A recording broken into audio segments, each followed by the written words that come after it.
আসসালামু আলাইকুম। যারা লাম্পি রোগের চিকিৎসা করেন না বা ভ্যাকসিন করেন না তাদের জন্য আজকের ভিডিওটি। এই যে এত সুন্দর বাছুরের যদি লাম্পি হয় তাহলে কিন্তু বাঁচানো খুব কঠিন হয়ে যায়।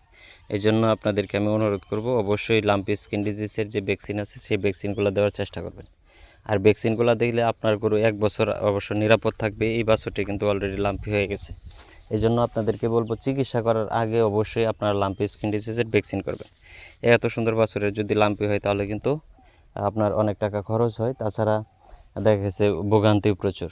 এই জন্য আপনাদেরকে আমি অনুরোধ করব, অবশ্যই লাম্পি স্কিন ডিজিজের ভ্যাকসিন করবেন, তাহলে আপনার গরু থাকবে নিরাপদ এবং ভালো। এই জন্য আপনাদের বাজারে যে লাম্পি স্কিন ডিজিজের ভ্যাকসিন রয়েছে, যেমন LSD এল আছে, LSD অ্যান্ডোল আছে, এগুলা ভ্যাকসিন করার চেষ্টা করবেন। প্রতি গরুর জন্য 2 সিসি করে চামড়ার নিচে দেওয়ার চেষ্টা করবেন, তাহলে আপনার গরুটি অবশ্য 1 বছরের জন্য নিরাপদ থাকবে। আরেকটা কথা মনে রাখবেন, একটি ভ্যাকসিন করার পরে 21 দিন অন্তত 21 দিন পর থেকে এই ভ্যাকসিনটি কার্যকারিতা শুরু করে।